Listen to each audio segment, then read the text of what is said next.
Hi friends, আমরা জানি যে গতকাল কলকাতা হাইকোর্টের ডিভিশন বেঞ্চ একটি ঐতিহাসিক রায় দিয়েছে নিয়োগ দুর্নীতির বিরুদ্ধে। দীর্ঘদিন শুনানি তদন্ত তারপর তারা রায় দিয়েছেন কলকাতা হাইকোর্টের ডিভিশন বেঞ্চ।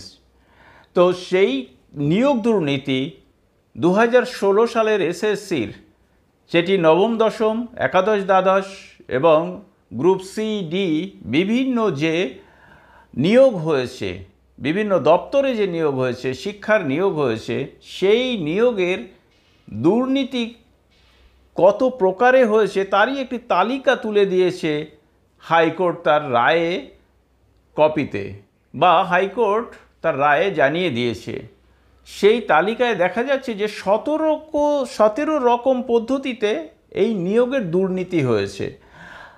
এটা নিয়োগ দুর্নীতি হয়েছে, এটা প্রমাণিত। কতটা দুর্নীতি হয়েছে বা কি হয়েছে সেটি হাইকোর্টের পক্ষ থেকে যা জানানো হয়েছে এবং বিভিন্ন সংবাদ মাধ্যমে আমরা যা জানতে পারছি সেটি আপনাদের সামনে আমি তুলে ধরছি।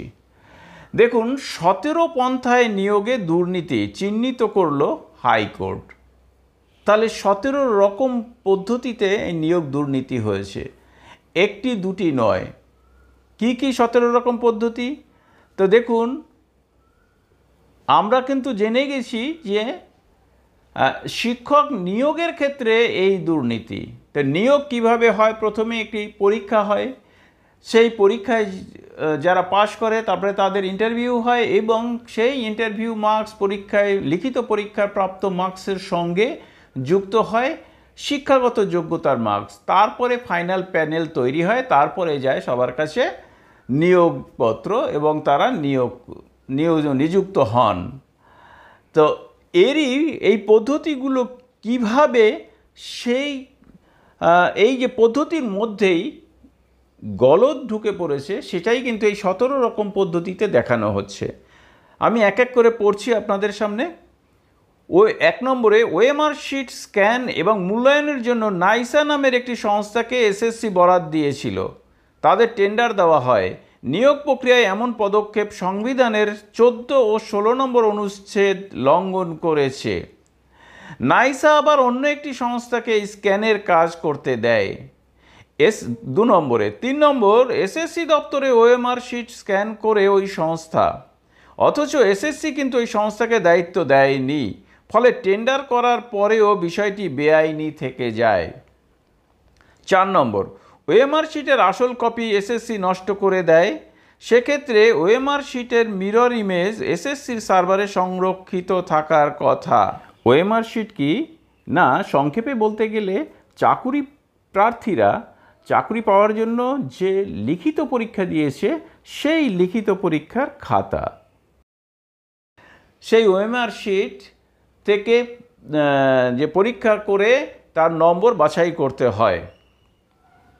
5 নম্বরে কি আছে না, সিবিআই কিন্তু এসএসসির সার্ভার থেকে ওই ধরনের কোনো মিরর ইমেজ খুঁজে পায়নি, অর্থাৎ তার একটা কপি থাকতে হয়, সেই কপি কিন্তু খুঁজে পায়নি। 6 নম্বরে, সিবিআই এর দাবি ওএমআর শিট স্ক্যান করে তার মিরর ইমেজ সংরক্ষণ না করেই আসল কপি নষ্ট করেছে এসএসসি।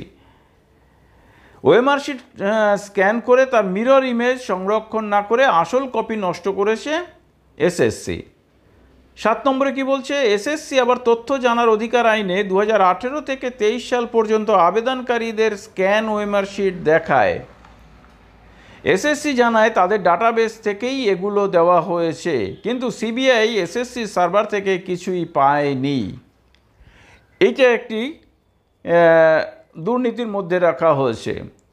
8 নম্বরে রয়েছে গ্রুপ ডি, গ্রুপ সি, নবম দশম ও একাদশ দ্বাদশ, এই 4 নিয়োগ প্রক্রিয়ায় ঘোষিত শূন্য পদের থেকে বেশি প্রার্থীকে নিয়োগ করা হয়েছে।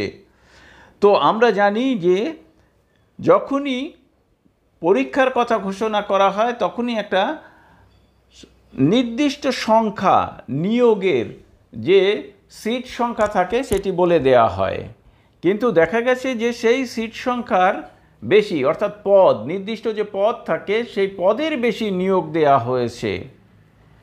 নম্বর, প্যানেলে নাম নেই এমন ব্যক্তিদের নিয়োগ করা হয়েছে, অর্থাৎ তারা হয়তো পাশ করেনি, তাদের নিয়োগ দেওয়া হয়েছে। 10 নম্বর, সাদা খাতা জমা দিয়ে অনেকে চাকরি পেয়েছেন। 11 নম্বর, প্যানেলের মেয়াদ শেষ হওয়ার পরেও চাকরি দেওয়া হয়েছে।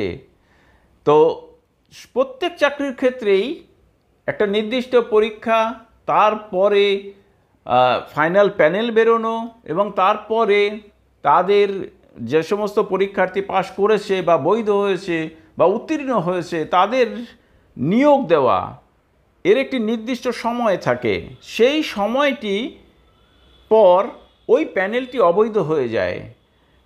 এখানে বলা রয়েছে যে প্যানেলের মেয়াদ শেষ হওয়ার পরেও চাকরি দেওয়া হয়েছে, কম নম্বর থাকা সত্ত্বেও চাকরি দেওয়া হয়েছে, অর্থাৎ নম্বর কম পেয়েছে, যারা বেশি নম্বর পেয়েছে তারা চাকরি পায়নি, এরকম করা হয়েছে। 13 নম্বরে মেধা তালিকায় প্রার্থীদের নম্বর প্রকাশ করা হয়নি। আর 14 নম্বরে প্যানেলের মেয়াদ শেষ হওয়ার পরও কাউন্সেলিং চালিয়ে নিয়ে যাওয়া হয়েছে, অর্থাৎ প্যানেলের মেয়াদ সাপোজ 500 দিন হয়তো মেয়াদ রয়েছিল, 500 দিন পরেও এই কাউন্সেলিং চালিয়ে যাওয়া হয়েছে। 15 নম্বর, বেআইনিভাবে কতজন চাকরি পেয়েছেন তা নিয়ে অস্পষ্ট অবস্থান রয়েছে এসএসসি, মধ্যশিক্ষা পর্ষদ এবং রাজ্যের। তার মানে বেআইনি কতজন চাকরি করছে সেটি কিন্তু কোথাও পরিষ্কার করে দেয়নি, এসএসসিও দেয়নি, মধ্যশিক্ষা পর্ষদও দেয়নি এবং রাজ্যও দেয়নি। 16 নম্বর, বেআইনি নিয়োগ আড়াল করতে সুপার নিউমেরিক পোস্ট তৈরি করে নিয়োগের জন্য এসএসসি আবেদন করে। সুপার নিউমেরিক পোস্ট মানে অতিরিক্ত পদ তৈরি করা। 17 নম্বর, উপরিউক্ত 4টি বিভাগের কোনো ক্ষেত্রেই নিয়োগ পদ্ধতির কোনো রকমের নিয়ম মানা হয়নি, অর্থাৎ এই যে ওপরের 4টি বিভাগ করা হয়েছে তার কোনো নিয়মই মানা হয়নি। এটি ধরা পড়েছে হচ্ছে হাইকোর্টের পর্যবেক্ষণে। তাহলে আপনারা শুনলেন যে কিভাবে এই নিয়োগ দুর্নীতি হয়েছে।